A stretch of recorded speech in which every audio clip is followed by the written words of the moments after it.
the session to our speakers. Chris, would you like to introduce yourself first? Yeah, absolutely. Good morning and evening and afternoon for those across the globe. My name is Christopher Kaczynski. I'm an team level Agile coach and lean startup practitioner. I work for Dun & Bradstreet here in the United States. I'm located in New Jersey. But really, I have been in the Agile world for the past 3 years as a coach, and before that I was working for startups where I really got an opportunity to see how orgs scale from both a tech perspective, but also from a people perspective. So I'm really excited to talk to you guys today a little bit about Agile and HR, because I think they go hand in hand together. And as we talk about this topic more in Agile circles, it starts to affect people that are not particularly Agilist to start. So I'm really excited to kind of bring this into frame and talk a little bit. Talk a little bit about it with you this morning and evening. Divya, do you want to introduce yourself? Thanks, Chris. Hello, everyone. This is Divya here, and I operate out of Bangalore, India. I have about 14 years of experience into people functions, and I currently work with Culturelligence. I totally love what I learn and experience while I work closely with people and people teams. And I help them establish business and people strategy, which improves our people process and systems. I also try to provide some practical solutions on a variety of other HR initiatives as well.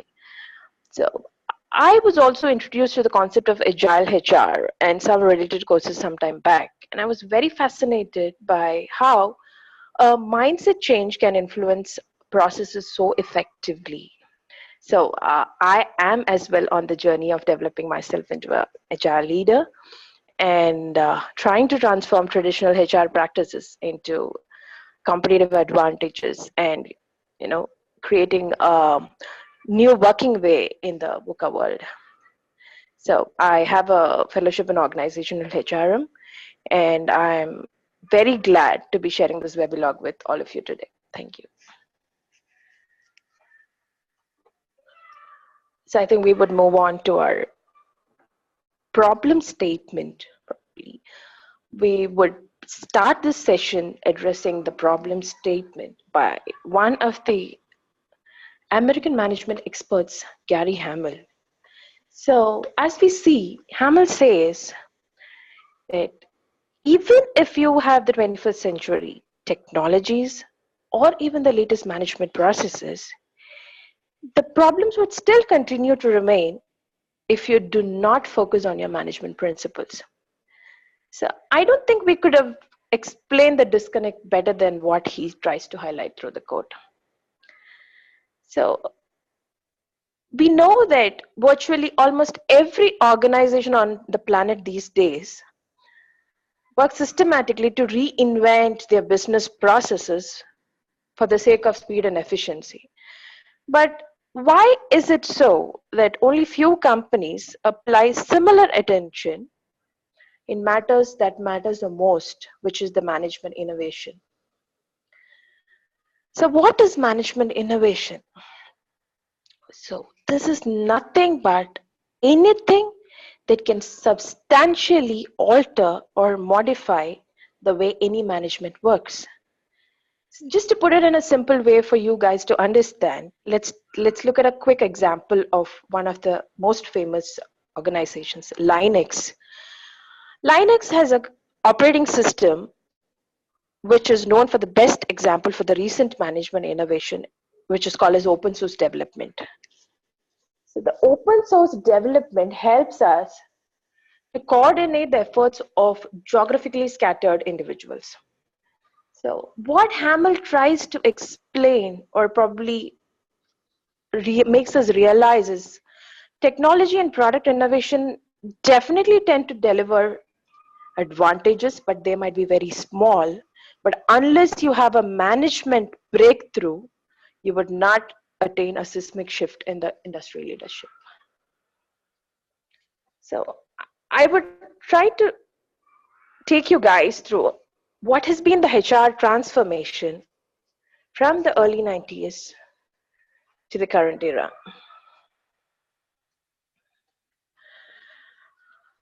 take a look at the slide, you can see that from the days of the labor office, probably during the Industrial Revolution, till the current era, which is the artificial intelligence of the 21st century, human resources have come a long, long way. While there are certain basic tasks which continue to be the same in the human resources department, HR has really emerged and recognized more like an industry rather than a department. So the major shift has happened during the HR management and the 2000s. You can see that from the 1980s to the late 1990s till the 2000s is when HR has taken a major transformation. It is in the late 90s that HRM was taken seriously by organizations from 80s to 90s, and HRM went on to become an integral part of every organization at a global level. And it's since the beginning of the 2000s that the concept of HR transformation has become really drastic. So now HR is highly influential and is working at par with the business heads of the organization, whom we call as HR partners, the strategic HR partners. Everything what you see under the strategic HR management, the HR partners, the shared services, corporate culture, the change management, and the HR technology. So with the advent of analytics of big data, robotics, etc., is highly influential regarding HR transformation. The HR has still a long, long way to go at a speed, a speed probably of light, what we call, under the current VUCA conditions, which is the last part, what you see. So what is all about VUCA? So what is VUCA all about? So we need to know what is VUCA all about.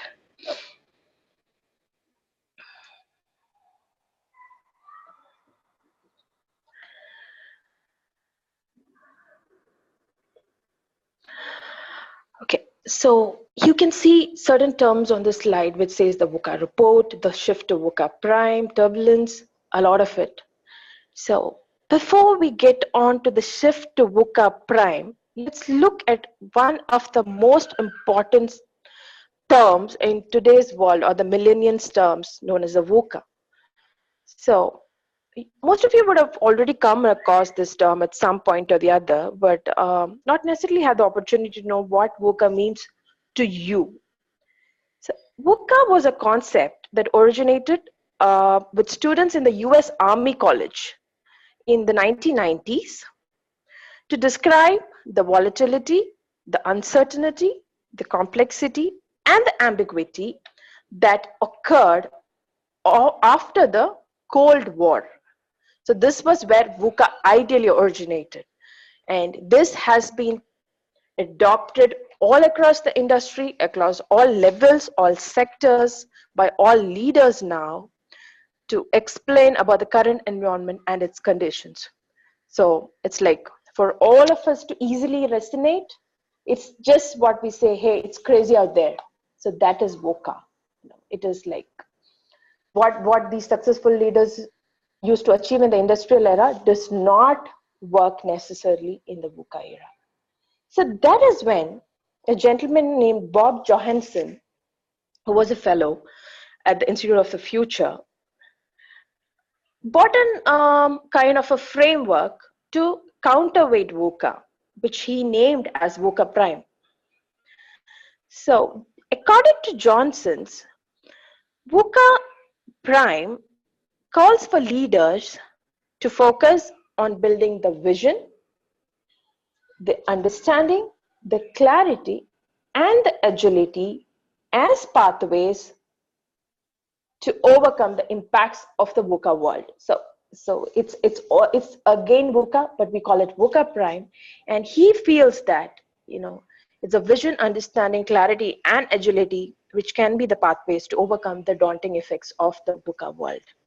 So he feels that the volatility can be over-countered with a vision, where leaders need to have the vision to lead the team forward to achieve the success. But for vision, we need to know we need to understand and answer three integral questions. like why are we here? How will we be successful? And what are the success measures? From vision, then comes the opportunity to transform uncertainty into understanding. So it's very clear that it's not only talking. So it has to involve active listening and understanding. We have to make sure all the team members are together with a shared mindset and understand how they can contribute to success. Complexity is then countered by clarity, according to Johansson, and that comes with the basic principle of understanding the core basic, constantly reinforcing on what is your real priority and getting rid of all the unwanted, non-value added activities of any processes. Because VUCA brings in tremendous complexity to our world every day. So organizations have to be really, really mindful of not creating internal complexity and keep a shared commitment to clarity. So finally comes the word of the day. Ambiguity can be countered by agility. So here is where the agile models kick in to bring in the real roadmap of building agility. So the organizations, the companies, the processes that systematically applies efforts in building agility are the ones who find themselves in a position to make their agility as their competitive advantage in this VUCA world. So how are we all doing in creating the vision, understanding, clarity, and agility, the VUCA prime in our current organizations? So let's invite all of you to a quick poll, which will give us an understanding on this, and then we'll take the session forward from there.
Lakshmi, do you want to help us with the poll results, and then we go ahead with our next pointers?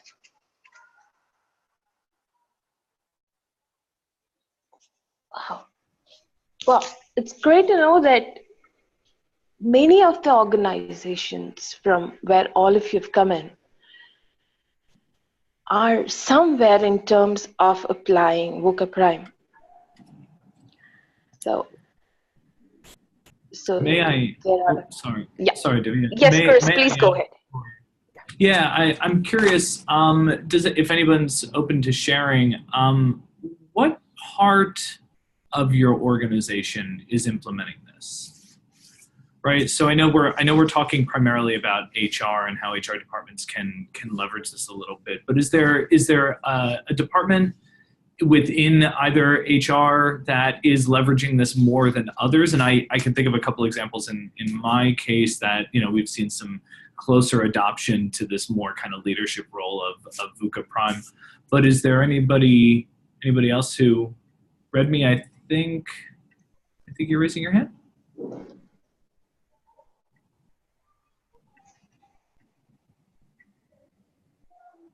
I think you should be, anybody should be able to unmute themselves. Let's see.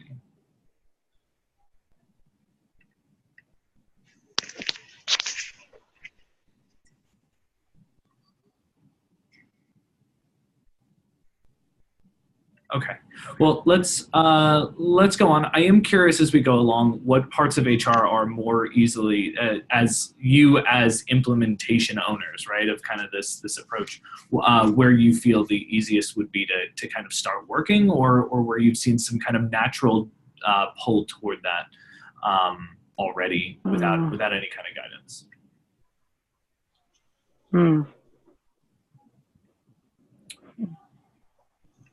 All right, so let's head to the next slide and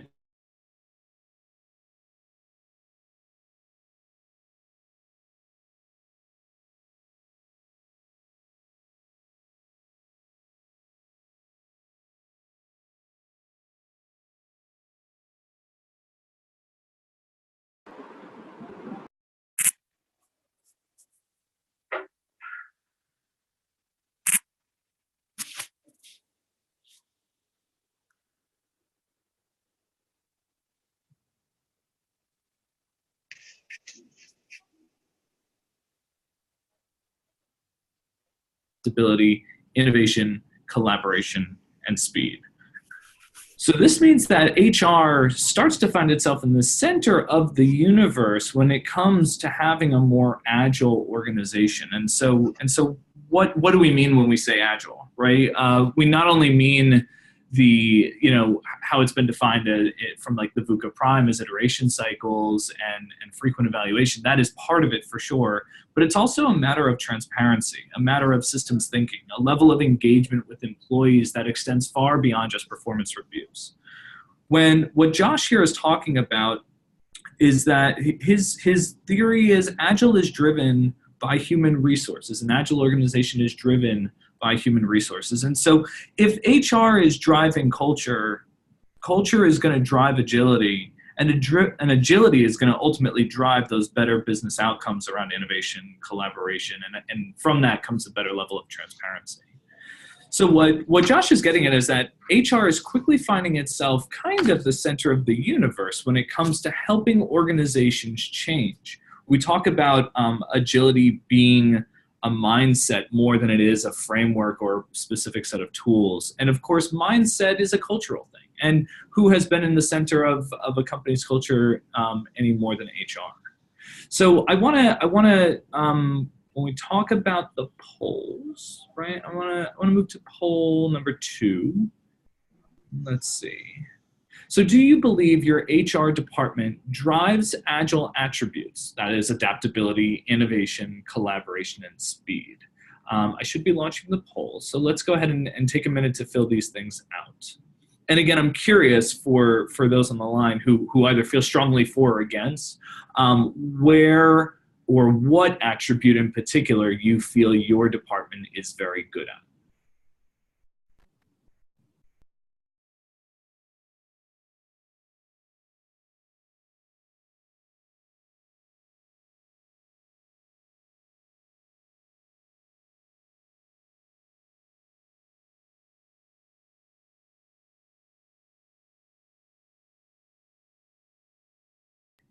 And I will say along the way, because I think we've muted the audience, just to kind of cut down on the background noise, if you want to put into the chat where your organization has succeeded or where it struggled in the past, feel free to.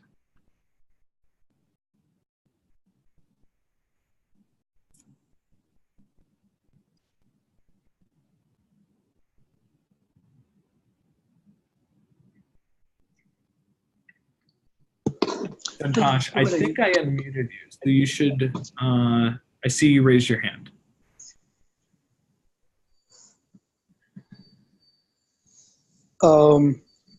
Yes, thanks. I just wanted to say combination of each of it, like adaptable, innovation, and collaboration a little bit. And so just wanted to say that, combination of all of it, not one in its entirety. Sure. Thank you. Cool. Yeah, of course. Thank you.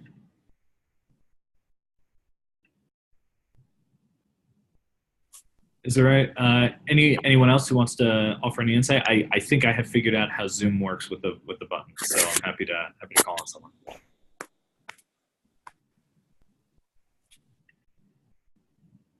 Okay. Cool. So the majority of folks either don't know where their HR department stands on this, or are or know that they aren't really driving agile attributes, right? Which is kind of interesting, and I think fair. This is a new sort of combination of worlds, and you may have seen if you've been on LinkedIn or kind of follow the agile world, agile is creeping into HR, and but I think HR is also kind of creeping toward agile. So I think it's a good combination. But let's talk a little bit about how we kind of keep this going, and what it actually means to be what it means to have agility in HR. When we talk about this mindset shift, it really is from a human resources perspective. So we start to actually change what our values are, what our mission is. We start to leverage some agile values like that transparency, like being data driven and kind of making data driven decisions. We start to talk about trust and transparency, and we focus on people, not resources. So we refer to resources as people because that's who they are. We talk about individuals, and we say, hey, how can we support you as an individual, knowing that increased focus and support for an individual ultimately leads to benefits for the business. We talk about metrics and measurement in a way that is constant. And so we say, hey, how did our measurements, how did what we did last time impact the metrics that we're tracking today? And I will say part of this often means that you change what it is that you measure. So you may no longer measure, how many people, I don't know if your organizations do like NPS scores or customer engagement or like employee engagement scores, but we no longer shift from that, but instead we talk about, what are some of the outcomes that this team or this individual on this team has really helped drive? And we start talking less about these big meaty numbers and more specific team-based metrics. And finally, when we talk about ultimate performance management, right, we did this in an iterative way, and so we don't talk to employees only once per year. We talk to them far more frequently. We talk to them as in ways that are not punitive, but rather supportive and encouraging of what can this organization do to help you. And again, the implied conversation there is we expect as an organization you to give back to the company, and ultimately that happens. This sort of approach to agility really drives a level of collaboration and trust and really almost loyalty, far more than traditional HR practices do. And by that I mean you get a form email when you need to get a form email. You sit through a performance report that even managers don't want to review. So it's a real change in how organizations behave, but that change is coming out of the HR team and really the practices that they're mandating to managers. So when we talk about these sorts of behaviors, these sorts of kind of mindsets, where do you place your current HR department? We have one more poll for you, so let me see if I can launch this. Let's see. I'm going to relaunch the poll, but I think we heard from you guys. I apologize. The polling feature is new, so.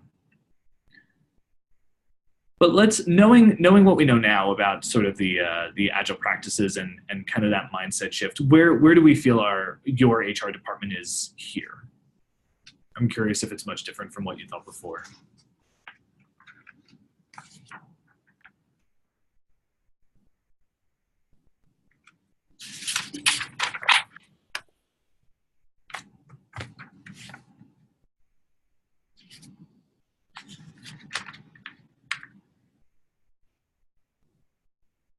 Cool.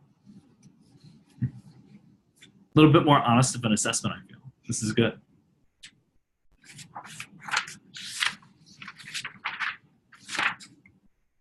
So naturally, I jumped ahead of slide because I think that this poll is a little bit more practical to the immediate conversation of the sustenance and agility in HR. But I think it's fair to do a reasonable compare and contrast of like, so what does this mean, right? What does it look like for an organization to move from one to the other? Lakshmi, would you mind jumping ahead to the next slide? the recruitment versus agile talent acquisition. Yeah. So I think this is a great slide because I think it shows that true, like, okay, so what does it mean that my organization, my HR organization is more agile, right? And we do have, the standard recruitment, which feels very kind of process heavy, very formal, there are steps to do here. There are clear SLAs that we always adhere to no matter what. The CRM and Excel kind of thing. I've worked with teams in the past that say, oh, all of our recs come in and like we just have a long list of recs to kind of chip through and hopefully we fill them in a given time. When we talk about agile talent acquisition, we're really kind of turning that upside down. We're really talking about iterative and reflective recruitment. So what does the organization need today? What does it need in this particular sprint if the team has adopted sprints? What's the new priority here, given the change in maybe job market, maybe the change in job and job requirements from the organization? There's a deeper partnership across a more agile human resources team. So they're no longer focused on just getting, requirements from a hiring manager, but there's a deep kind of advisory function that HR performs to say, hey, what you're telling me is you need a senior developer, but really what are you aiming to achieve here? And us as talent advisors, instead of just recruiters, can really advise you on how your hiring strategy should go in terms of, is there cost savings? Is there talent that we can cross-train today? Further, there's that data-driven and outcome-focused approach to things. So we are not only looking to engage individuals, but we are really looking to see outcomes from that engagement, right? We don't just engage for engagement's sake. We really say, how is it that our recruitment strategy is going to shift, and what are the expectations that we can see from that? And then finally, we mentioned it here, but it leverages Scrum and Kanban-like ceremonies, whereby it gives the talent teams a little bit more control over their destiny. I think in talking to recruiters, or if you are a recruiter, you know that there's always an endless amount of requisitions for you to fill, and it doesn't really stop, and that can feel overwhelming, particularly when there are budget cuts coming or there are roles that you absolutely need to fill. And sometimes that incentivizes really bad behavior, right? You just want to fill the role and the hiring manager just wants to fill the role, and it becomes less of a conversation and more of a box to check. And so what all of this does is take recruitment from a fairly, what feels almost stale at this point, kind of process heavy and very kind of transactional sort of way of working, to a more fluid, conversational, systems thinking, forward thinking way of both recruiting talent and building up talent in your organization. And I think this is the kind of change that we really want to get to over time, and what we talk about when we talk about the Agile People Framework, which I know has been mentioned here in the chat, but also just about HR and in general when you see Agile, right? So the next time you see something out there on LinkedIn that says, oh, is your human resources team going Agile?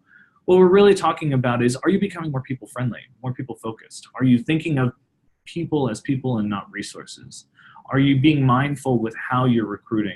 Do you have a human capital strategy? Are you cultivating talent within the organization and cross-training? Things that were maybe once done in isolation in older organizations, as Divya kind of showed us from the times past to now. But now I think organizations need to be more mindful of, as the job market gets more competitive. It gets a little bit easier to mislead others if you're trying to get into an organization. And really what we want to see is retention. We want employee retention to go up, because that of course keeps costs down. So that's kind of recruitment versus agile talent acquisition. And I know I kind of veered off the path there and we went out of order, so I apologize, Lakshmi, for the poll. But what I'm hearing from the poll and from the chat is that there is some level of need for this in your organization. And I'm curious, of all the things we covered, do you have any questions, comments, concerns? Yes, Chris, there is a question, like Albert has asked, do we have standard Agile-HR metrics that is recommended? Do we have standard HR metrics? Standard Agile-HR metrics that is Agile HR metrics, yeah, sure. So there are some, right? And I hesitate to get too far into it without kind of explaining the wider context, but if teams have adopted Agile, if HR teams have adopted Agile, whereby they are being iterative in their approach to hiring and they're kind of time boxing their efforts for particular requisitions, we really want to see that cycle time or that time to fill go down, which is a very standard HR metric today. But we want to approach it with a different lens. And instead of saying, hey, how many days did it take to fill this rec, we want to talk about it more in how many sprints did it take? What were some of the blockers, and what were some of the either misunderstandings or wins that we saw when partnering with an organization a little bit more closely? So we're not only talking about time to fill in a standard way, but we're also talking about what was the waste that we removed from this process. From there, all of your general HR metrics are fair play. And I think you'll see an improvement just by adopting something like this, a more agile approach to talent acquisition and retention. So that goes from churn rate at your organization to how many people are meeting their development goals, right? Which both establishes a shift in are we talking about development goals instead of more doing performance reviews? But also, are the people that we have elevated this to really leveraging it, and do they have the tools to do so?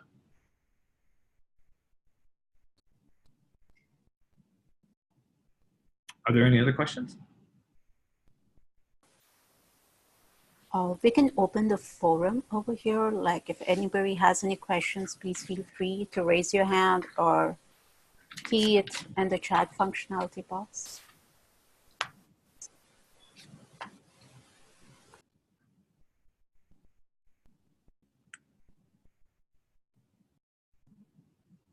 I do have a question for attendees. I'm curious if you feel that this sort of transformation is easy or hard, and why you think that. Would anybody feel comfortable answering that?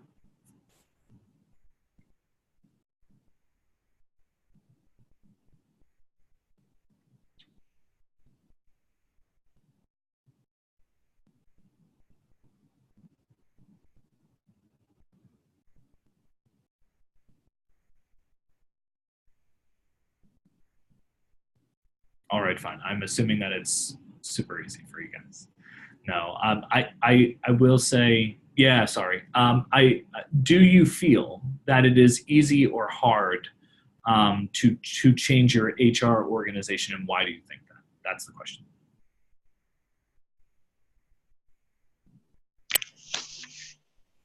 I do see, I see Rupali saying that, yes, it would be easy if there's the required support, for sure, for sure.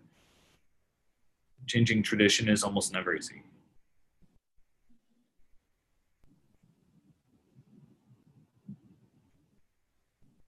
I think the big change here is it is a mindset shift, and this does come from largely. I mean, it can come from at the team level, right? At kind of the individual level, but really leadership needs to be open to this approach as well, and leadership across the organization needs to be willing to partner in this way, which is a huge challenge. There's certainly some training and context providing that can be done with those folks, but ultimately, it's a real mindset shift from the recruiters to the hiring managers as well.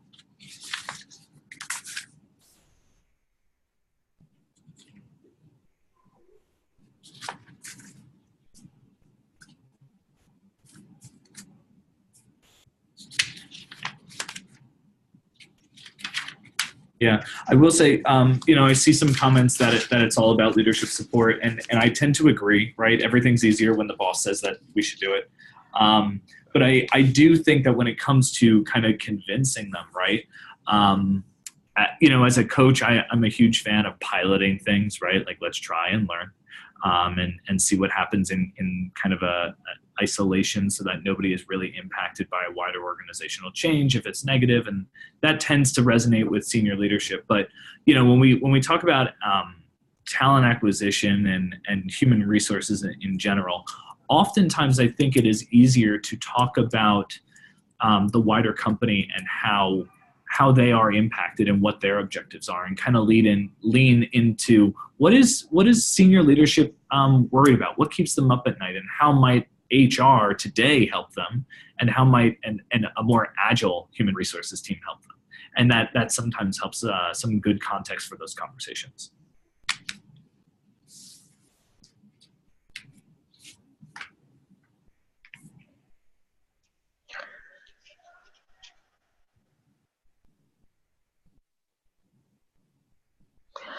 Right. I would also like to add to some of you that Chris, I'm sure Chris would agree, and he would have experienced this along the way, that the process is not different for a software team with an agile HR team. So if people are hesitating to use this, thinking it's an altogether different system or like a process, if the organization has already deployed agile processes in your software teams, it is even more necessary to integrate your HR systems and go agile.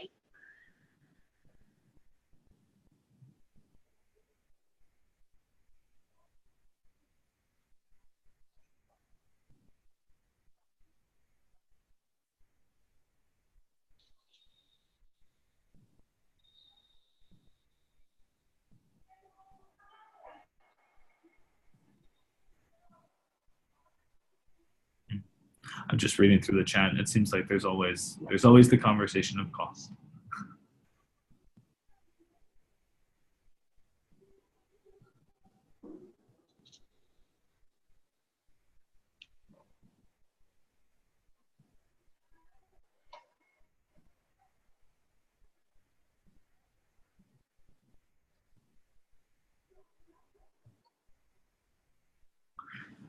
So there's a solid question. How can one prepare an organization for Agile HR? What would be the first steps? Yeah, I'm curious. I think it depends on, there's a lot of factors in that.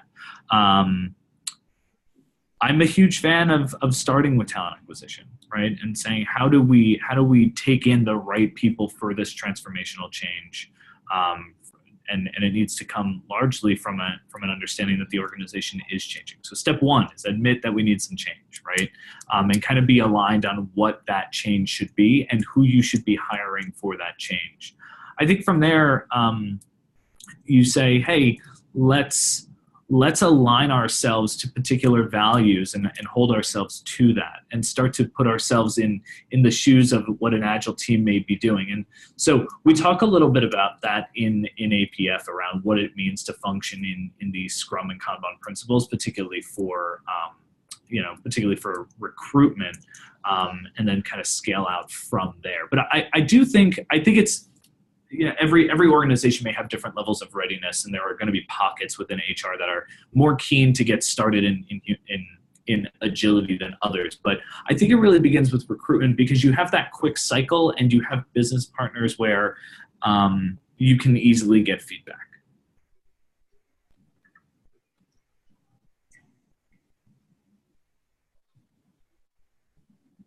I don't know if anybody agrees, disagrees. Divya, Lakshmi, if you have other thoughts.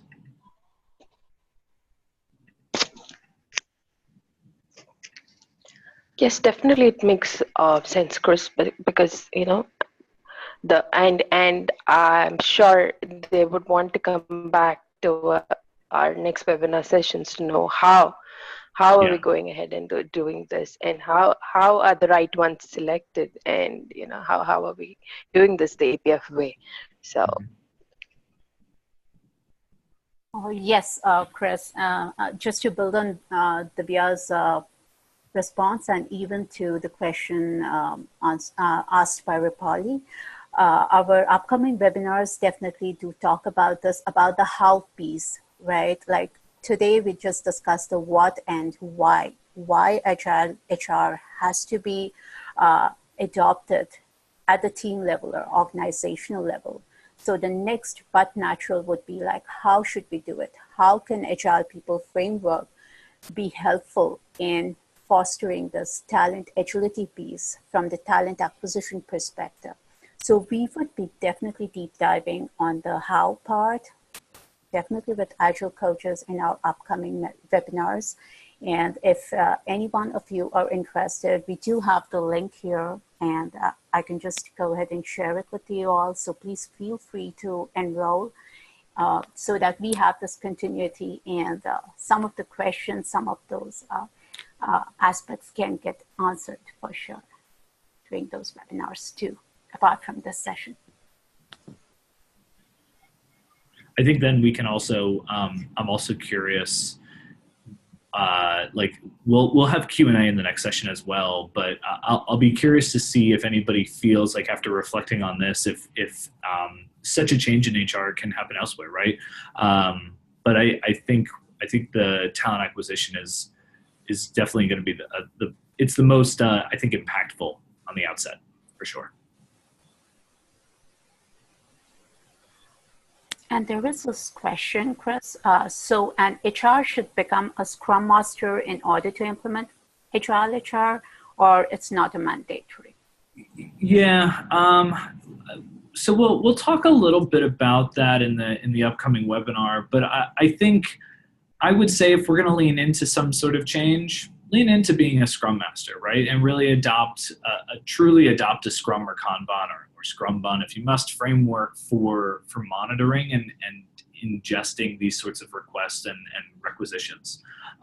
You know, it's a different level of training. I think it is that mindset shift. It's talking about values and kind of going from you know, just transactional to you know, kind of servant leadership, which I do believe is quite a Scrum Master role. And so, you know, I push back on the thought that Scrum Masters are only for dev teams and that only dev teams can leverage Agile or Scrum. So, you know, we'll talk a little bit more about the implementation details, you know, in some upcoming webinars, but I'm a huge fan of having there be a Scrum Master, if only to keep the change going.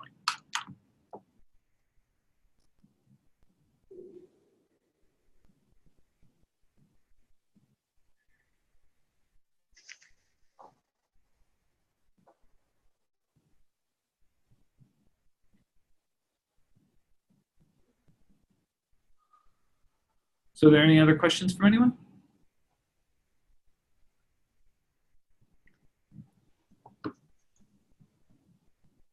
Cool.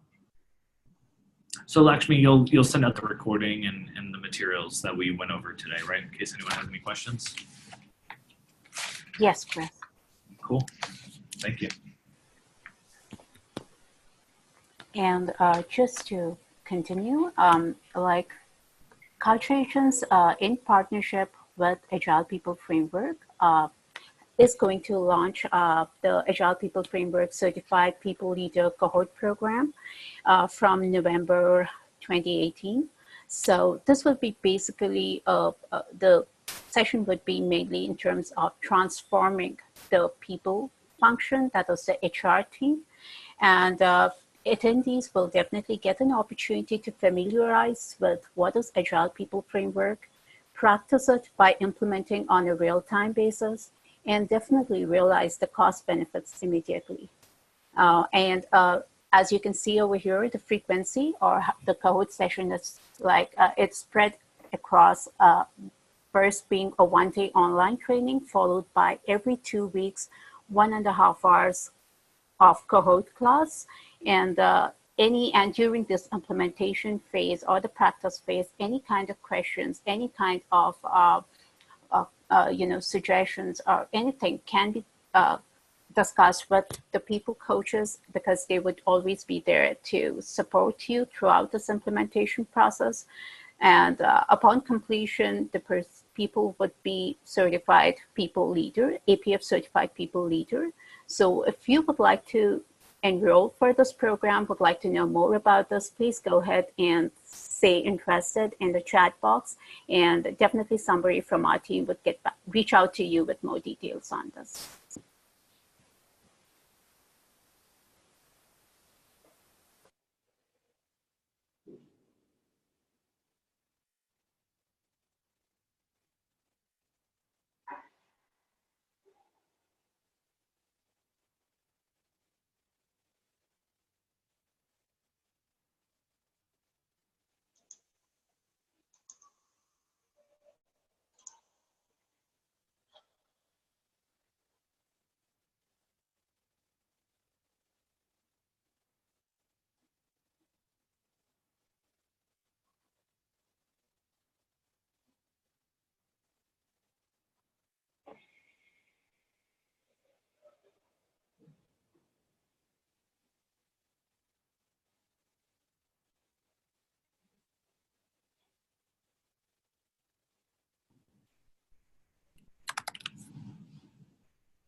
So I think I'll hang on the line for a little bit in case anyone has any questions, or anything that's burning, or comments. Happy to hear your feedback and hear your thoughts. And if not, I think we are all set.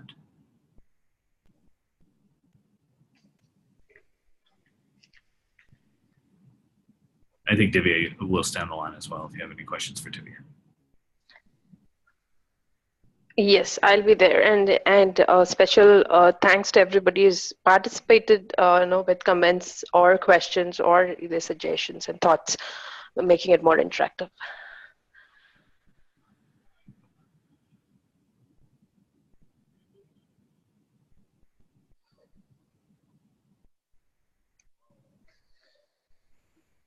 So if there's nothing else, we can wind up the session, and looking forward to all your participation for the next webinar sessions as well. And please reach out to us if you're interested for the course as well. Cool. Thank you, everyone.